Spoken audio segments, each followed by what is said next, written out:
Oke, selamat malam kepada Bu Hilary.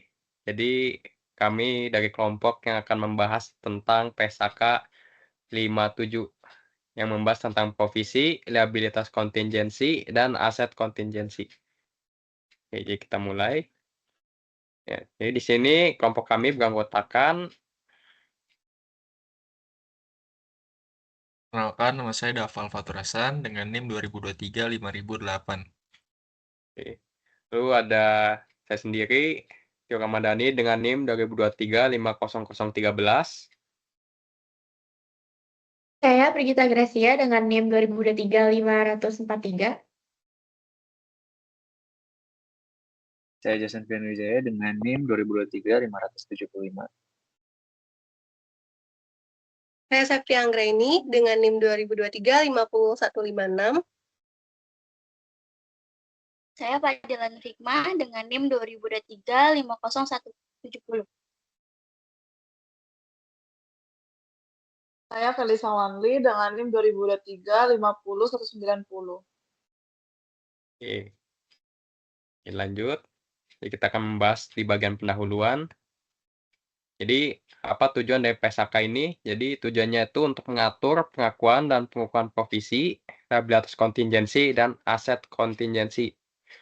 Serta untuk memastikan informasi memadai telah diungkapkan dalam catatan atas laporan keuangan. Jadi, user tuh nanti dapat memahami ya, sifat, waktu, dan jumlah yang terkait mengenai 3 variabel tadi. Ruang lingkup. Oke. Ruang lingkup, jadi pernyataan ini itu diterapkan di seluruh entitas. Dalam akuntansi yang untuk provisi, liabilitas kontingensi, dan aset kontingensi. Kecuali yang pertama, yaitu yang timbul dari kontrak eksekutori. Jadi kontrak eksekutori itu adalah kontrak yang dimana kedua belah pihak yang terkait dengan kontrak tersebut itu belum melaksanakan kewajiban kontrak atau telah melaksanakan sebagian kewajiban dengan proporsi yang sama, kecuali jika kontrak tersebut bersifat merugi. Terus yang kedua, ada hal-hal yang dicakup dalam pernyataan lain. Contohnya adalah instrumen keuangan, termasuk jaminan yang termasuk dalam ruang lingkup PSAK 71.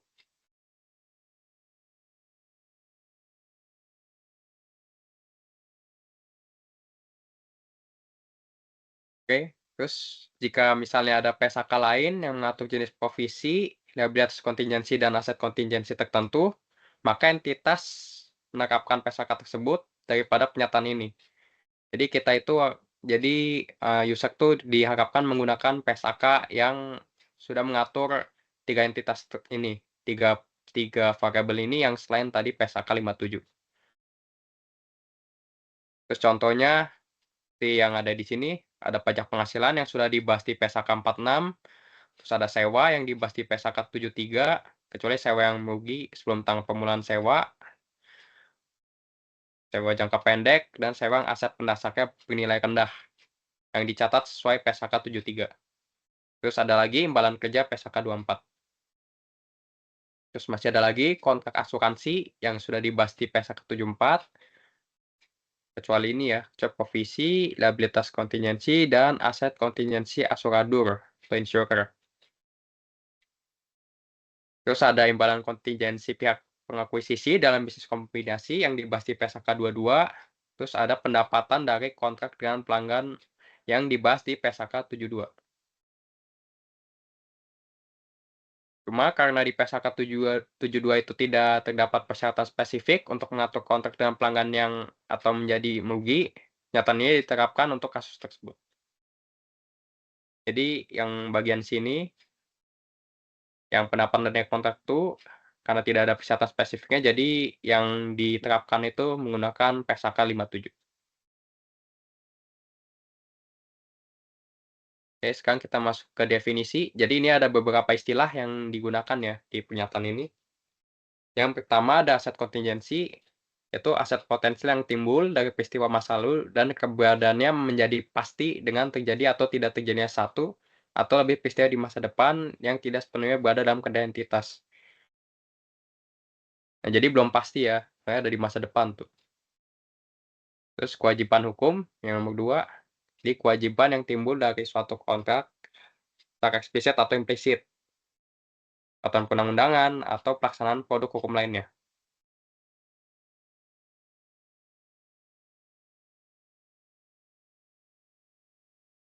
Terus ada lagi kewajiban konstruktif, itu kewajiban yang timbul dari tindakan entitas yang dalam hal ini berdasarkan praktek baku masa lalu, kebijakan yang telah dipublikasi atau pernyataan baru yang cukup spesifik.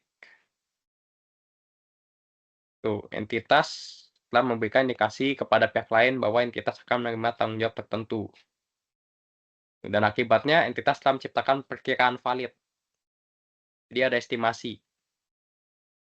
Terus yang 4 yaitu kontrak rugi. Jadi ini kontrak dengan biaya tidak terhindarkan untuk memenuhi kewajiban kontrak yang melebihi manfaat ekonomik yang akan diterima dari kontrak tersebut. Terus yang kelima itu liabilitas. Jadi liabilitas itu adalah kewajiban terkini entitas, kewajiban terkini yang timbul dari masa lalu yang penyelesaiannya dapat mengakibatkan arus keluar sumber daya entitas yang mengandung manfaat ekonomik.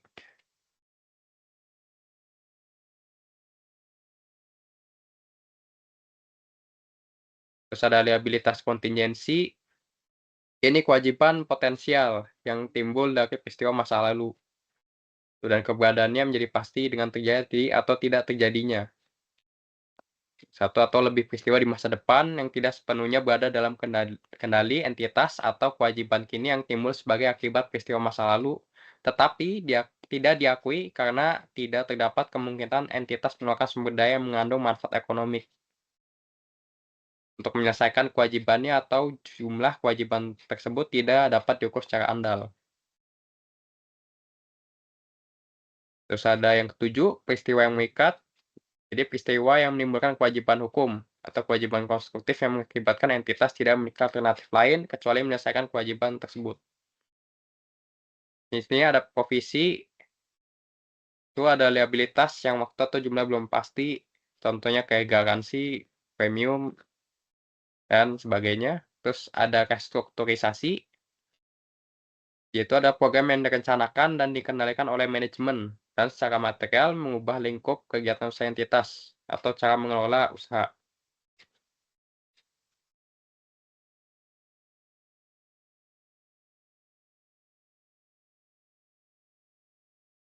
Terus provisi dan liabilitas lain ya.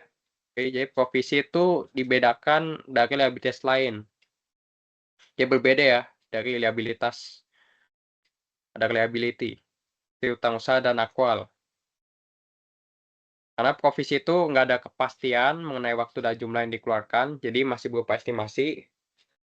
Sedangkan kalau ini utang usaha, ya tuh emang udah ada ya, bahkan udah ada faktornya gitu, jadi udah pasti terjadi nominal dan jumlahnya, kejelasan utangnya itu ada gitu dalam bentuk kertas gitu, dalam bentuk faktur, dalam bentuk digital, terus segala macam udah ada buktinya. Terus akwal itu liabilitas membayar barang atau jasa yang telah diterima atau dipasok, tetapi belum dibayar, ditagih atau secara formal disepakati dengan pemasok. Di sini udah pasti ya, kayak misalnya kayak ini jumlah tunjangan, cuti, kayak gitu. Kalau misal ada pelanggan beli barang, tapi bayar di muka, kayak gitu. Udah ada angka nominal jelasnya. Berbeda sama provisi yang tadi yang masih estimasi.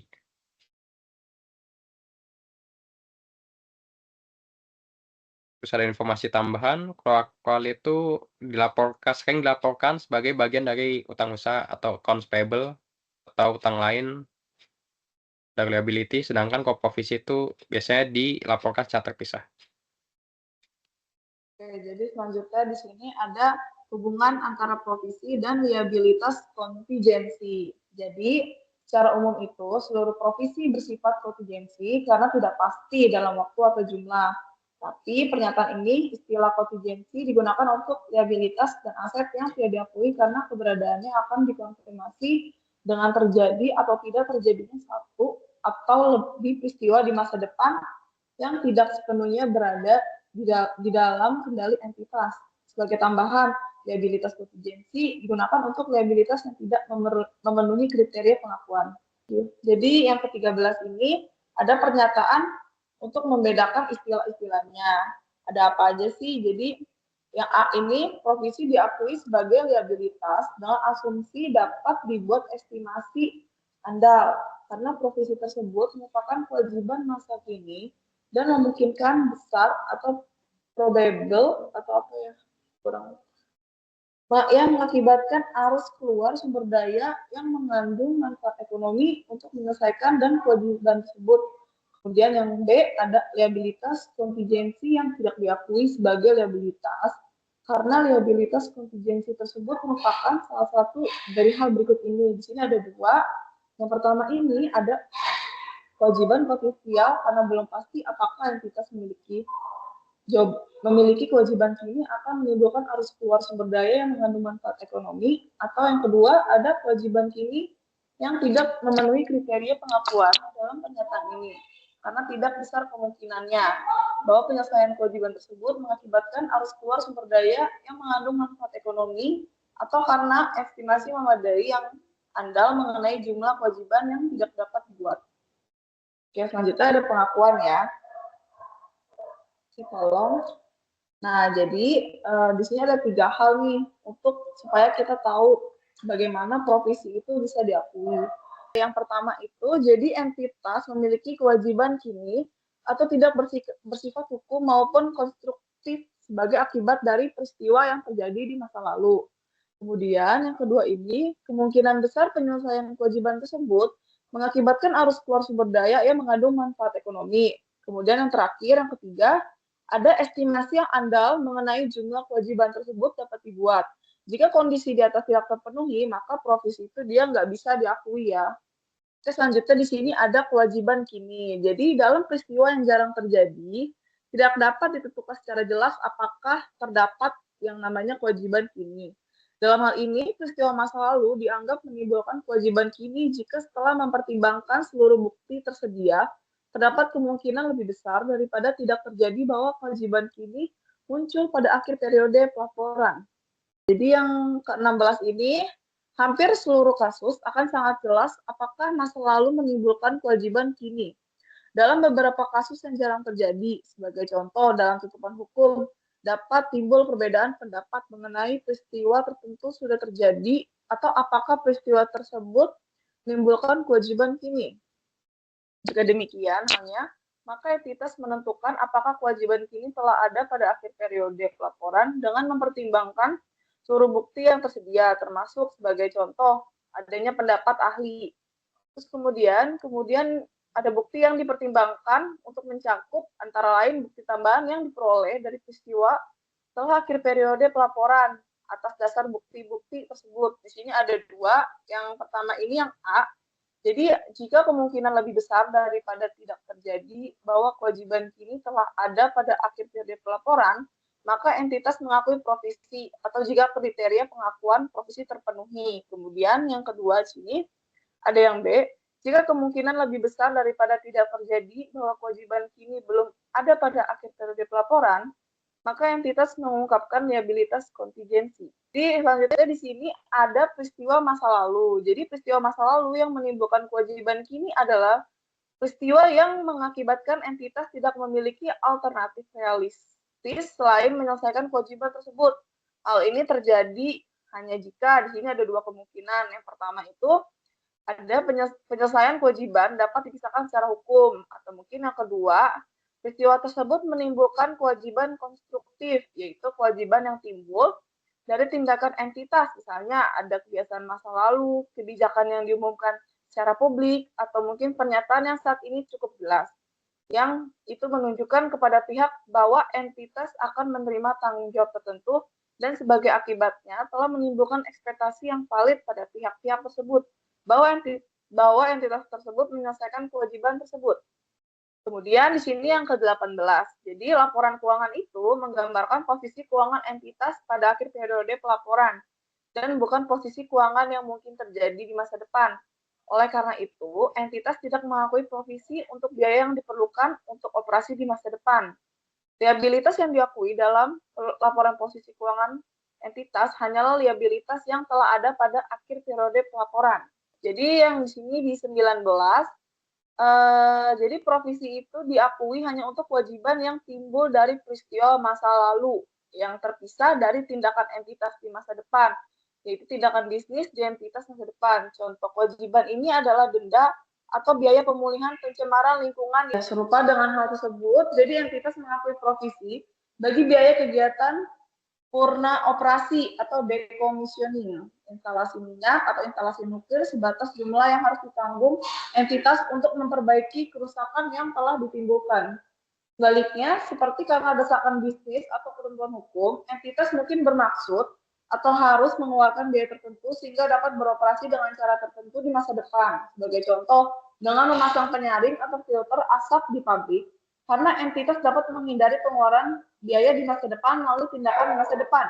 Sebagai contoh, dengan mengubah metode operasi, entitas tidak mempunyai kewajiban kini atas pengeluaran masa depan tersebut, oleh karena itu provisi tidak bisa diakui. Oke, selanjutnya di nomor 20 ini, jadi dalam setiap kewajiban selalu ada pihak yang memiliki hak atas penyelesaian kewajiban tersebut.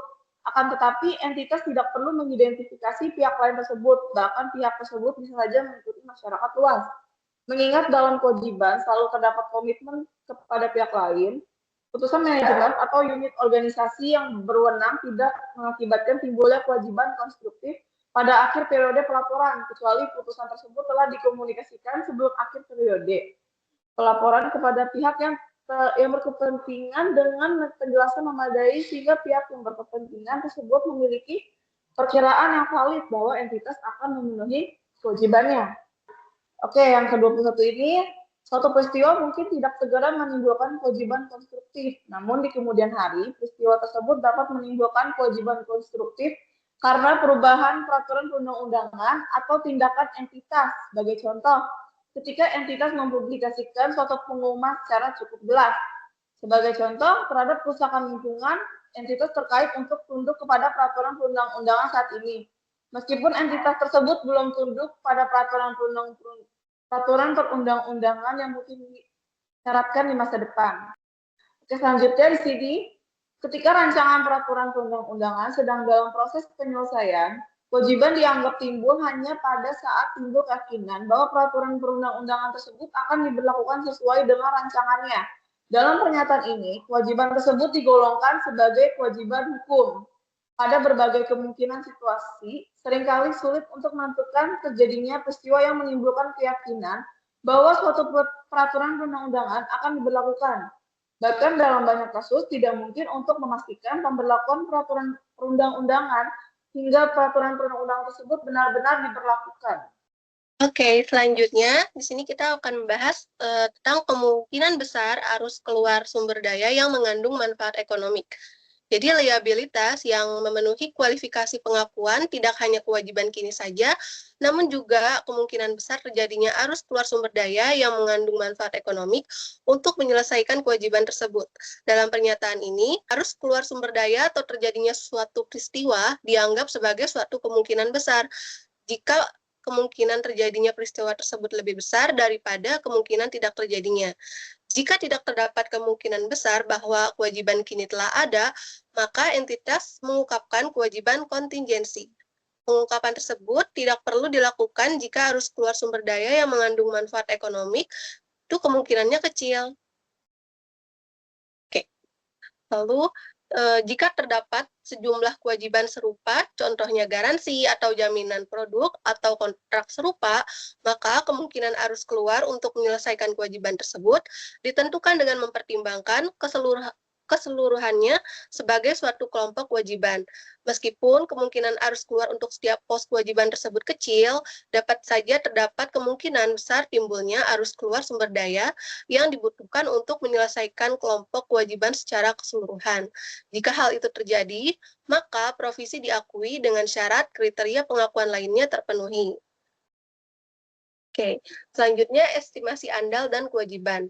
Penggunaan estimasi merupakan bagian mendasar dalam penyusunan laporan keuangan dan tidak mengurangi keandalan laporan keuangan tersebut. Hal itu tampak jelas pada provisi karena sifatnya mengandung ketidakpastian yang lebih tinggi jika dibandingkan dengan sebagian besar pos lainnya dalam laporan posisi keuangan. Kecuali dalam kasus yang sangat jarang terjadi, entitas akan mampu menetapkan suatu kisaran hasil yang mungkin a range of possible outcomes, sehingga entitas dapat membuat estimasi kewajiban yang cukup andal untuk menjadi dasar pengakuan provisi. Dalam kasus yang sangat jarang terjadi, ketika estimasi yang andal tidak dapat dibuat, liabilitas yang ada tidak dapat diakui. Liabilitas tersebut diungkapkan sebagai liabilitas kontingensi. Oke, selanjutnya liabilitas kontingensi. Jadi, entitas tidak diperkenankan mengakui liabilitas kontingensi. Liabilitas kontingensi ini diungkapkan seperti disyaratkan di paragraf ke-86, kecuali arus keluar sumber daya yang mengandung manfaat ekonomi, kemungkinannya kecil. Jika entitas bertanggung jawab secara masing-masing dan bersama dengan pihak lainnya, tanggung renteng atas suatu kewajiban, maka bagian kewajiban yang diharapkan akan dipenuhi oleh pihak-pihak lain diperlakukan sebagai liabilitas kontingensi. Entitas mengakui provisi untuk bagian dari kewajiban yang arus keluar sumber daya yang mengandung manfaat ekonomi berkemungkinan besar, kecuali dalam keadaan sangat jarang, ketika estimasi andal tidak dapat dibuat. Jadi, liabilitas kontingensi dapat berkembang ke arah yang tidak diperkirakan semula. Oleh karena itu, liabilitas kontingensi ini terus-menerus dikaji ulang untuk menentukan apakah tingkat kemungkinan arus keluar sumber daya yang mengandung manfaat ekonomi bertambah sehingga menjadi kemungkinan besar. Jika timbul kemungkinan besar bahwa arus keluar sumber daya yang mengandung manfaat ekonomi diperlukan untuk menyelesaikan suatu unsur yang sebelumnya diklasifikasikan sebagai liabilitas kontingensi, maka entitas mengakui provisi dalam laporan keuangan pada periode saat perubahan menjadi kemungkinan besar tersebut terjadi, kecuali dalam keadaan yang sangat jarang ketika estimasi andal tidak dapat dibuat. Oke, yang berikutnya aset kontingensi. Entitas tidak diperkenankan mengakui aset kontingensi. Jadi aset kontingensi ini biasanya timbul dari peristiwa tidak terencana atau tidak diharapkan yang menimbulkan kemungkinan arus masuk manfaat ekonomi untuk entitas. Sebagai contoh, klaim yang sedang diusahakan entitas melalui proses hukum yang hasilnya belum pasti. Aset kontingensi ini tidak diakui dalam laporan keuangan karena dapat menimbulkan pengakuan penghasilan yang mungkin tidak pernah terrealisasikan. Akan tetapi, jika realisasi penghasilan sudah dapat dipastikan, maka aset tersebut bukan merupakan aset kontingensi, melainkan diakui sebagai aset. Aset kontingensi ini diungkapkan jika terdapat kemungkinan besar arus masuk manfaat ekonomi akan diperoleh entitas bagaimana diatur dalam paragraf ke-89. Oke, aset kontingensi dikaji secara terus-menerus untuk memastikan bahwa perkembangannya telah terjamin dengan semestinya dalam laporan keuangan. Jika dapat dipastikan bahwa entitas akan menerima arus masuk manfaat ekonomi, maka entitas akan mengakui aset dan penghasilan terkait dalam laporan keuangan pada periode timbulnya kepastian tersebut. Akan tetapi, jika yang timbul hanya kemungkinan besar bahwa entitas akan memperoleh arus masuk manfaat ekonomi, maka entitas mengungkapkannya sebagai aset kontingensi. Oke, selanjutnya kita akan masuk ke pengukuran. Oke, next. Jadi yang pertama ini adalah estimasi terbaik. Jadi estimasi terbaik ini merupakan jumlah yang diakui sebagai posisi adalah hasil estimasi terbaik. Pengeluaran yang diperlukan untuk menyelesaikan kewajiban kini pada akhir periode pelaporan. Selanjutnya ada risiko dan ketidakpastian. Jadi ini tuh merupakan, jadi kita menentukan estimasi terbaik untuk suatu presisi entitas mempertimbangkan berbagai risiko dan ketidakpastian yang selalu mempengaruhi berbagai peristiwa dan keadaan. Selanjutnya adalah nilai sekarang. Jadi nilai sekarang ini adalah jika nilai waktu dari uang cukup material, maka jumlah posisi adalah nilai sekarang memperkirakan pengeluaran yang diperlukan untuk menyelesaikan kewajiban. Selanjutnya yang terakhir ini adalah peristiwa masa depan. Jadi peristiwa masa depan ini adalah merupakan masa mendatang yang dapat mempengaruhi jumlah yang diperlukan untuk menyelesaikan kewajiban. Maka tercermin dalam jumlah provisi jika ada bukti objektif bahwa peristiwa itu akan terjadi. Oke, selanjutnya kita akan membahas mengenai rencana pelepasan aset, yang dimana di sini pada 51, Keuntungan sehubungan dengan rencana pelepasan aset tidak boleh dipertimbangkan dalam menghitung suatu provisi. Kemudian selanjutnya, keuntungan sehubungan dengan rencana pelepasan aset tidak diperhitungkan dalam menghitung provisi, walaupun rencana pelepasan aset tersebut terkait erat dengan peristiwa yang menyebabkan timbulnya provisi. Sebaliknya, entitas mengakui keuntungan pelepasan aset tersebut pada saat yang ditentukan oleh PSAK yang terkait dengan aset tersebut.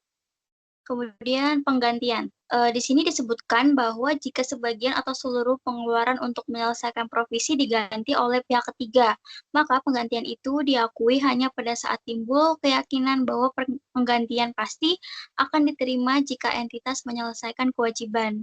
Kemudian selanjutnya, dalam laporan laba rugi dan penghasilan komprehensif lain, beban yang terkait dengan provisi dapat disajikan secara neto setelah dikurangi jumlah yang diakui sebagai penggantiannya. Tapi kadangkala terdapat pihak lain yang bersedia untuk menanggung sebagian atau seluruh pengeluaran yang menyelesaikan provisi. Sebagai contoh, kontrak asuransi atau garansi pemasok. Kemudian yang ke-56, pada umumnya entitas akan tetap bertanggung jawab untuk menyelesaikan seluruh jumlah yang menjadi kewajibannya jika pihak ketiga tidak membayar dengan alasan apapun. Dalam hal ini, entitas mengakui provisi sejumlah seluruh liabilitas dan mengakui penggantian yang diharapkan dari pihak ketiga sebagai aset yang terpisah ketika sudah dapat dipastikan bahwa penggantian tersebut akan diterima entitas pada saat entitas menyelesaikan liabilitas. Dalam beberapa kasus, jika pihak ketiga gagal membayar, maka entitas tidak mempunyai kewajiban untuk mengganti biaya yang menjadi kewajiban pihak ketiga tersebut. Dalam hal itu, entitas tidak mengakui biaya tersebut sebagai provisi. Sebagaimana telah disebutkan di paragraf 29, jika entitas memiliki kewajiban yang ditanggung secara masing-masing dan bersama dengan pihak lain atau tanggung renteng, maka kewajiban itu merupakan liabilitas kontingensi sepanjang kewajiban tersebut dapat diselesaikan oleh pihak lain tersebut. Kemudian selanjutnya perubahan provisi. Provisi ditelaah pada setiap periode pelaporan dan disesuaikan untuk mencerminkan estimasi terbaik yang paling kini. Jika arus keluar sumber daya untuk menyelesaikan kewajiban kemungkinan besar tidak terjadi, maka provisi dibatalkan. Jika provisi didiskonto, maka nilai tercatatnya akan meningkat pada setiap periode untuk mencerminkan berlalunya waktu. Peningkatan ini diakui sebagai biaya peminjaman. Selanjutnya yaitu ada penggunaan provisi. Provisi hanya dapat digunakan untuk pengeluaran yang berhubungan langsung dengan tujuan pembentukan provisi.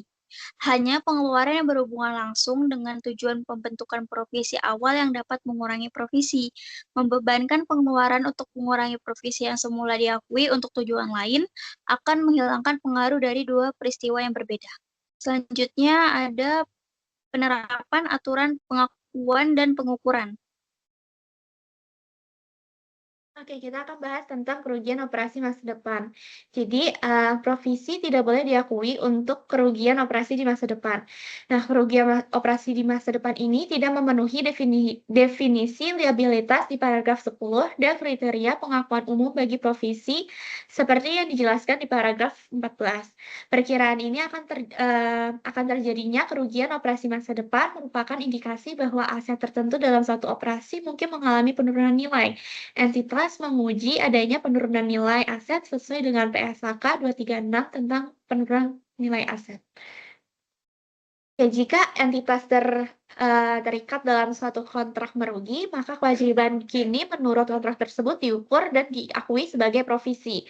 Banyaknya kontrak dapat dibatalkan tanpa membayar kompensasi atau denda kepada pihak lain sehingga tidak ada kewajiban. Contohnya, pesanan pembelian yang sifatnya rutin. Nah, kontrak lain mengatur hak dan kewajiban setiap pihak dalam kontrak.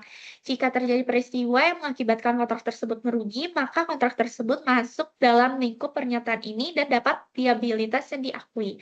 Kontrak eksekutori yang tidak merugi berada di luar lingkup pernyataan ini. Pernyataan ini itu mendefinisikan kontrak merugi sebagai kontrak yang menimbulkan biaya yang tidak dapat dihindarkan dalam memenuhi kewajiban menurut kontrak dan biaya tersebut melebihi manfaat ekonomi yang diperkirakan akan diterima. Biaya yang tidak dapat dihindarkan dalam kontrak mencerminkan biaya neto terendah untuk terbebas dari ikatan kontrak, yaitu mana yang lebih rendah di antara biaya memenuhi kontrak dengan denda atau kompensasi yang dibayar jika entitas tidak memenuhi kontrak. Biaya untuk memenuhi kontrak itu terdiri dari biaya yang berhubungan langsung dengan kontrak, seperti biaya incremental untuk memenuhi kontrak-kontrak tersebut, misalnya tenaga kerja langsung dan material. Lalu ada alokasi biaya lain yang berhubungan langsung untuk memenuhi kontrak antara lain, yaitu alokasi biaya penyusutan atas aset tetap yang digunakan dalam memenuhi kontrak tersebut.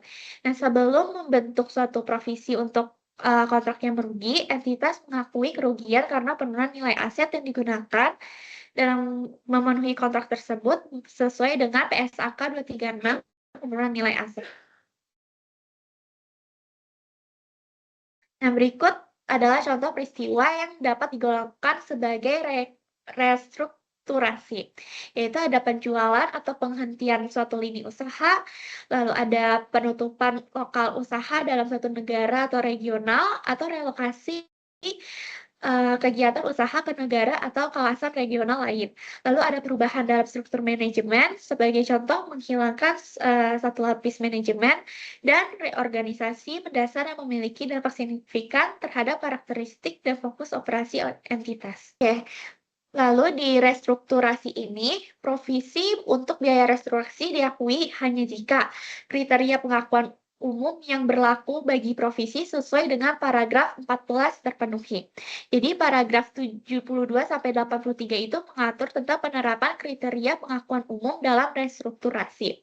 Nah, kewajiban konstruktif untuk melakukan restrukturasi muncul biaya jika persyaratan berikut terpenuhi, seperti usaha atau bagian usaha yang terlibat, lokasi utama yang terpengaruh, lalu lokasi, fungsi, dan perkiraan jumlah pegawai yang akan menerima kompensasi karena pemutusan hubungan kerja, lalu ada pengeluaran yang akan terjadi, dan waktu implementasi rencana tersebut.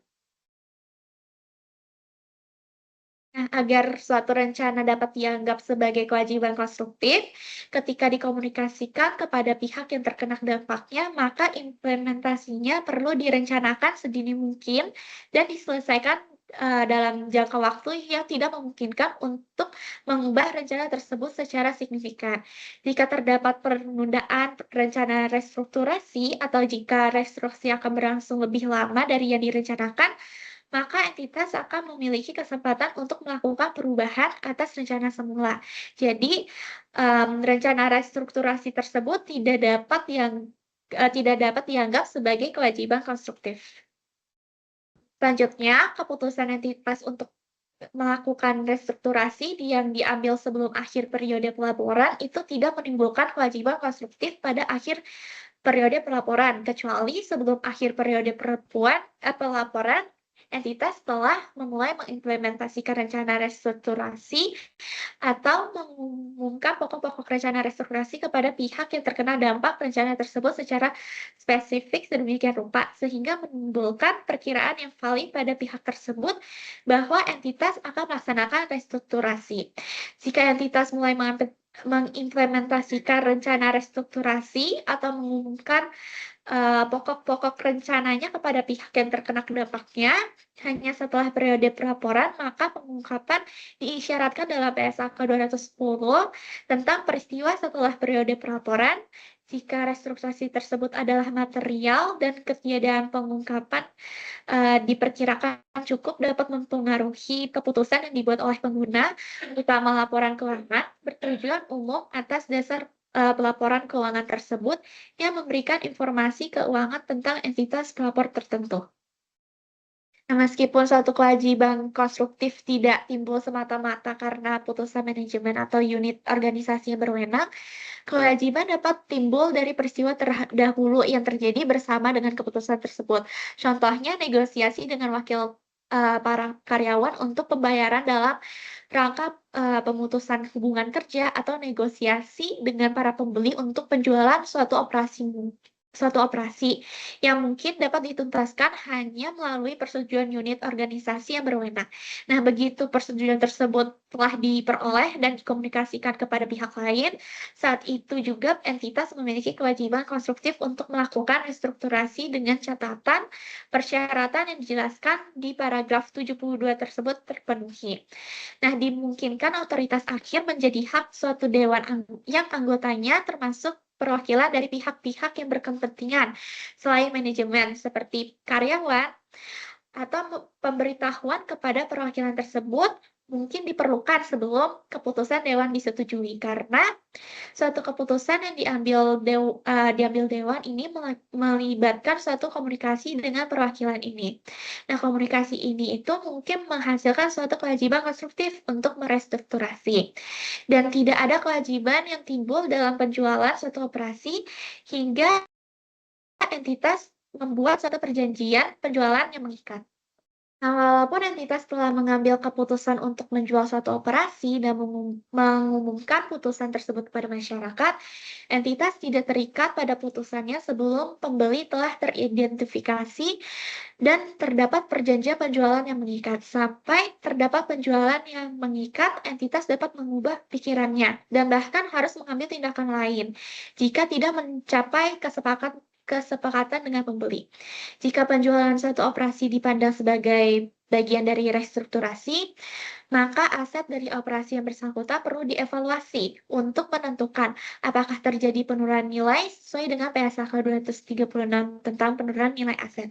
Jika penjualan hanya merupakan bagian dari restrukturasi, maka kewajiban konstruktif dapat timbul dari bagian lain restrukturasi sebelum ada perjanjian penjualan yang mengikat. Lalu provisi restrukturasi hanya mencakup pengeluaran langsung yang timbul dari restrukturasi, yaitu memenuhi kedua persyaratan berikut ini, yaitu benar-benar harus dikeluarkan dalam rangka restrukturasi dan tidak terikat dengan aktivitas entitas yang masih berlangsung. Nah, provisi restrukturasi itu tidak mencakup biaya-biaya seperti pelatihan atau relokasi staf yang dikaryakan, pemasaran, atau investasi dalam sistem dan jaringan distribusi baru. Pengeluaran ini terkait dengan pengelolaan usaha di masa depan dan pada akhir pelaporan bukan merupakan liabilitas dalam rangka restrukturasi. Pengeluaran tersebut diakui dengan dasar yang sama, seolah-olah pengeluaran tersebut tidak terikat dengan restrukturasi. Jumlah dari teridentifikasi sebagai kerugian masa depan sampai dengan tanggal restrukturasi tidak termasuk provisi kecuali jika itu tidak terkaitan dengan kontrak merugi seperti yang didefinisikan di paragraf 10. Sebagaimana yang diatur di paragraf 51, keuntungan karena rencana pelepasan aset tidak diperhitungkan dalam mengukur provisi restrukturasi, walaupun pelepasan aset itu dipandang sebagai bagian dari restrukturasi. Oke, sekarang kita masuk ke bagian yang terakhir, yaitu pengungkapan ketentuan transisi dan juga tanggal efektif. Di sini saya akan mulai dulu dari pengungkapan. Di sini aturan-aturan adalah setiap provisi dari entitas itu wajib mengungkapkan beberapa aturan di bawah ini. Yang pertama itu adalah nilai yang tercatat pada awal dan akhir periode. Lalu ada juga provisi tambahan yang dibuat dalam periode bersangkutan. Di dalamnya termasuk peningkatan jumlah provisi yang ada. Untuk yang kedua yaitu adalah jumlah yang digunakan. Maksudnya itu jumlah yang digunakan atau terjadi. Jadi jumlah yang digunakan itu akan dibebankan pada provisi selama periode tersebut. Lalu yang kedua adalah jumlah yang belum digunakan atau yang dibatalkan selama periode bersangkutan. Dan yang terakhir yaitu adanya peningkatan, kalau ada peningkatan selama periode yang bersangkutan dalam nilai kini yang timbul karena berlalunya waktu dan dampak dari setiap perubahan tingkat diskonto. Dan yang ketiga yaitu uraian singkat mengenai arus keluar. Jadi uraian singkat ini adalah mengenai karakteristik kewajiban dan perkiraan saat arus keluar. Dan disitulah manfaat ekonomi terjadi.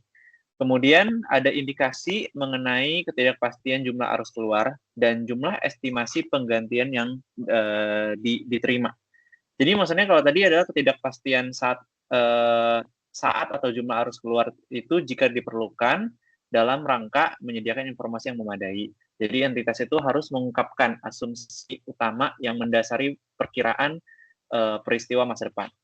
Sementara untuk estimasi penggantian yang akan diterima dengan menyebutkan jumlah aset ataupun yang telah diakui untuk estimasi penggantian tersebut. Pada kasus yang sangat jarang terjadi, pengungkapan sebagian atau seluruh informasi yang diatur dalam PSAK 57 diperkirakan dapat menyulitkan entitas dalam perselisihan dengan pihak lain mengenai hal yang menjadi subjek provisi, liabilitas kontingensi ataupun aset kontingensi. Dalam hal demikian, entitas tidak perlu mengungkapkan informasi tersebut, tetapi mengungkapkan uraian umum mengenai perselisihan beserta fakta dan alasan bahwa informasi tersebut itu tidak dapat diungkapkan. Nah, kita masuk ke yang terakhir, tanggal efektif juga sekaligus ketentuan transisinya.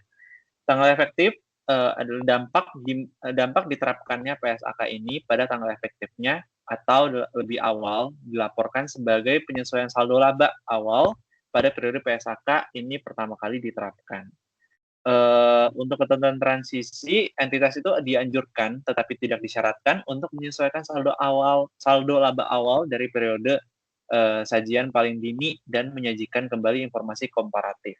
Jika informasi komparatif tersebut tidak disajikan ulang, maka fakta tersebut harus diungkapkan. Entitas juga menerapkan penyertaan ini untuk periode tahun buku yang dimulai pada atau setelah tanggal 1 Januari 2011. Oke, sekian dari saya. Sekian dari kelompok kami tentang provisi, pertama PSAK 57.